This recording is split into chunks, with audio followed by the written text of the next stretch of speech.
سردی کے موسم کا جیسے ہی کچھ آغاز ہوتا ہے تو مختلف چیزیں لوگ پوچھتے ہیں، کچھ کھانے پینے کے اعتبار سے، سوپ کے اعتبار سے۔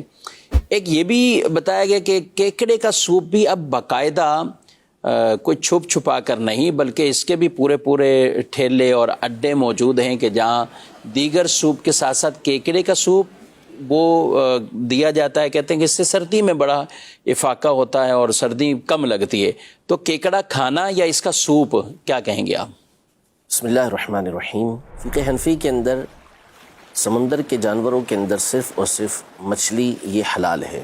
ٹھیک۔ مچھلی کے علاوہ کوئی اور جانور سمندر کا یہ حلال نہیں ہے، حرام ہے۔ مچھلی بھی اگر ایسی مچھلی کہ جو خود بخود طبعی موت مر کر سمندر کے اندر الٹی تیر گئی تو اس صورت میں اس کو کھانا بھی حرام ہے۔ باقی اس کے علاوہ عام طور پہ جو مچھلی شکار کی جاتی ہے، پکڑی جاتی ہے، وہ حلال ہے کھانا۔ لیکن اس کے علاوہ جو دیگر سمندری جانور ہیں، جیسے مثال کے طور پہ یہیں کیکڑا جو بیان کیا گیا، جی تو اس کا کھانا یہ حرام ہے۔ اس کا کھانا بھی حرام، اسی طرح اس کا سوپ نکال کے جو پیا جاتا ہے، اور واقعی ایسا بہت عام ہے اور لوگ یہ سمجھتے بھی ہیں کہ بھئی یہ سردی میں مفید ہے، تو ٹھیک ہے، طبی اعتبار سے بھلے مفید ہوتا رہے لیکن شرعی اعتبار سے یہ جائز نہیں ہے، اس کا استعمال کرنا حرام ہے۔ اور جو اس کو اس طرح بیچ رہے ہیں تو بیچنے کا کام بھی وہ غلط کر رہے ہیں، ان کا بیچنا بھی یہ درست نہیں ہے۔ ٹھیک ہے۔ اچھا، تو آپ نے کہا کہ صرف مچھلی کے علاوہ کوئی، تو اس میں سوال پیدا ہوگا بھی جھینگا کیا چیز ہے؟ اصل میں دیکھیں، بنیادی اعتبار سے تو مچھلی ہی حلال ہے، دوسرا کوئی جانور حلال نہیں۔ جھینگے میں مسئلہ یہ ہے کہ جھینگے کے بارے میں علماء کا اختلاف رہا ہے کہ جھینگا مچھلی ہے یا نہیں ہے۔ اگر تو یہ فیصلہ ہوتا کہ جھینگا مچھلی نہیں تو جھینگا بھی ناجائز ہو جاتا، لیکن صحیح یہ ہے کہ جھینگا یہ مچھلی ہی کی قسم سے تعلق رکھتا ہے۔ تو جب یہ مچھلی ہے تو پھر اس کے کھانا یہ بنیادی اعتبار سے جائز ہو گیا۔ البتہ چونکہ اس میں اختلاف ہے علماء کا کہ یہ مچھلی ہے یا نہیں ہے، تو اس لیے احتیاط اس کے اندر ہے کہ اس کو نہ کھایا جائے۔ امام اہل سنت اعلیٰ حضرت الشاہ امام احمد رضا خان رحمۃ اللہ تعالی علیہ نے فتویٰ اسی بات کا دیا کہ جھینگا کھانا یہ شرعاً حلال ہے، سوائے بالکل چھوٹا کوئی جھینگا ہو تو ایک الگ بات ہے۔ باقی جھینگا کھانا یہ حلال ہے، لیکن اس کے کھانے سے بچنا یہ بہتر ہے۔ بچنا یہ بہتر ہے، ٹھیک ہے۔ اچھا، کچھ جیسے آپ نے کہا سردی سے بچنے کے لیے اگر ہو بھی اس طرح کا معاملہ تو بھی اس کی اجازت نہیں دی جائے گی۔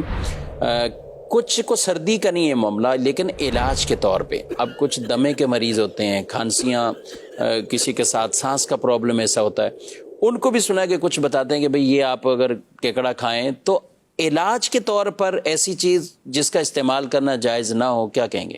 حدیث پاک میں کہ اللہ پاک نے حرام کے اندر شفا نہیں رکھی، تو یہ وقتی طور پہ کوئی افاقہ ہو جاتا ہے تو الگ بات ہے، لیکن پھر بھی شرعی اعتبار سے اس کی اجازت نہیں ہے۔ ٹھیک ہے۔ یعنی ظاہر ہے کہ دمے کا مرض ہو یا اور امراض ہوں، اس کا علاج اسی کیکڑے کے سوپ پر تو موقوف نہیں ہے کہ یہ ملے گا تو ہی علاج ہوگا اور علاج نہیں ہو سکتے۔ یقیناً بہت سارے علاج ہیں، بہت سارے علاج موجود ہیں اور ڈاکٹرز کرتے بھی ہیں اس کا علاج، تو لہذا وہ علاج کروانا ہوں گے۔ مریض کو بھی اس بات کی اجازت نہیں ہے کہ وہ کیکڑے کا سوپ پیے گا یا کیکڑا کھائے گا، ایسا کرے گا تو وہ گناہ گار ہوگا۔ گناہ گار ہوگا۔ علاج کرتے رہیں، اور بلکہ ایک روایت میں یہ بھی ارشاد فرمایا گیا ہے کہ کوئی بھی مرض ایسا نہیں ہے جس کا علاج وہ نہ اتارا گیا ہو۔ مرض اتری ہے تو ساتھ ساتھ اس کا علاج بھی ہے، اگرچہ بظاہر اس وقت ڈاکٹروں کے پاس یا طبیبوں کے پاس اس کے علاج کی وہ ممکن نہ ہو، ان کے لیے علاج تجویز نہ کر سکتے ہوں، لیکن علاج ضرور ہے۔ اور جہاں علاج کی ترغیب دی گئی وہاں یہ بھی حدیث پاک میں ارشاد فرمایا گیا کہ علاج کرو لیکن حرام سے بچو۔